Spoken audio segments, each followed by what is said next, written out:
सभी दर्शकों को मेरा नमस्कार। मैं रूबी भारती अपने यूट्यूब चैनल से आज मेरी बेटी एक कहानी सुना रही है।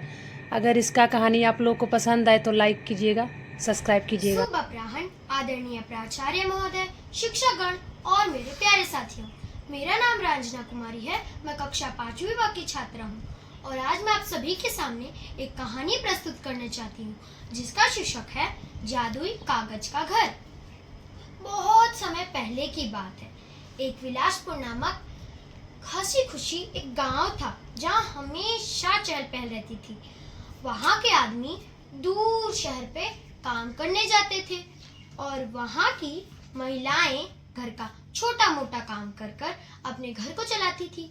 उसी गांव में एक छोटा सा बच्चा जिसका नाम चीकू था, वो बहुत अच्छा था। वह रास्ते पे सड़क पे बैठा बैठा अपने पिताजी का इंतजार कर रहा था, शहर से वो कब लौटेंगे। तभी वहां पे घूमर चाचा आए।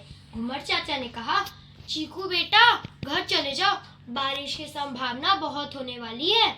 फिर चीकू कहता है, घूमर चाचा आज मेरे पिताजी शहर से गांव लौटने वाले हैं और वह मेरे लिए माटी का गुड्डा लेकर आएंगे। लेकिन घूमर चाचा वो गुड्डा मैं तुम्हें नहीं दूंगा, उससे मैं अकेले खेलूंगा। घूमर चाचा कहते हैं, ठीक है बेटा अभी तुम घर चले जाओ, बारिश बहुत होने वाली है, इसमें मुझे लगता है कि हमारा गांव भी डूब सकता है। उसके बाद चीकू और उसकी माँ दोनों घर में बैठ गए। फिर चीकू के पिताजी राघव वो दौड़ते दौड़ते जल्दी घर आ गए। उन्होंने कहा, हे भाग्यवान अब क्या करें, अब तो इतनी बारिश होने लग गई है, इसमें तो हमारा जान भी जा सकता है, हमें यहाँ से जाना होगा। फिर चीकू की माँ कहती हैं, हम यहाँ से कैसे जाएंगे, हमारा घर तो यहीं है और कोई रहने के लिए ठिकाना भी तो नहीं है। फिर बाहर से घूमर चाचा आवाज लगाते हैं, अरे चीकू बेटा जल्दी बाहर आ जाओ, हमारे सारे गांव के लोग नदी के उस किनारे पे जा रहे हैं, वहां हम अच्छे और सुरक्षित रह सकते हैं। और फिर सभी लोगों ने, किसी ने तो बासी खाना लिया, किसी ने कपड़े लिए, किसी ने अपने जेवर कीमती सामान लिए। तो सभी लोगों ने अपने अपने सामान लेकर नदी के तट पे चले गए। बहुत देर तक बारिश चलती रही।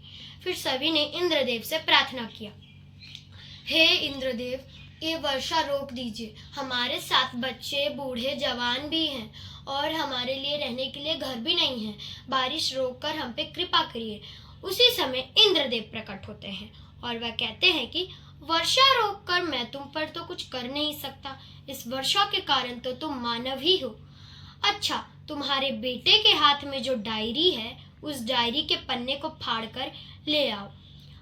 उस डायरी के पन्ने को फाड़कर अपने बेटे को एक कागज का घर बनाने कहो, जिससे वो घर बड़ा हो जाएगा और तुम उसमें रह सकते हो। आते आते चिक्कू एक डायरी लेकर आया था। उस डायरी के सारे पन्ने फाड़ फाड़ के उसने कागज का घर बनाया। वो घर बहुत बड़ा हो गया। सभी खुश हो गए और सब लोग उस घर में चले गए। बट कुछ देर बाद घर में रहते रहते सभी को भूख लगने लग गई। फिर राघव के पिताजी घूमर चाचा के पास गए। उन्होंने कहा, घूमर चाचा मेरे बीवी और बच्चे भूख से करहा रहे हैं, अब हम क्या करें और खाना कहाँ से ढूंढ के ले आए। फिर उसके बाद घूमर चाचा ने कहा, मेरे गांव वाले पुराने घर के ऊपर एक टंकी है जिसमें मैंने बहुत सारा खाना रखा है, उससे हम लोग खिचड़ी या फिर कुछ बना के खा सकते हैं। उसके बाद उसके राघव चीकू के पिताजी ने कहा कि मुझे तो बहुत डर लग रहा है, हम कहीं बाढ़ में डूब ना जाएं। उसके बाद घूमर चाचा कहते हैं कि डर के आगे जीत है, जल्दी चलो। वो घूमर चाचा और चीकू के पिताजी राघव दोनों जान पे खेल के वो टंकी लेकर आते हैं।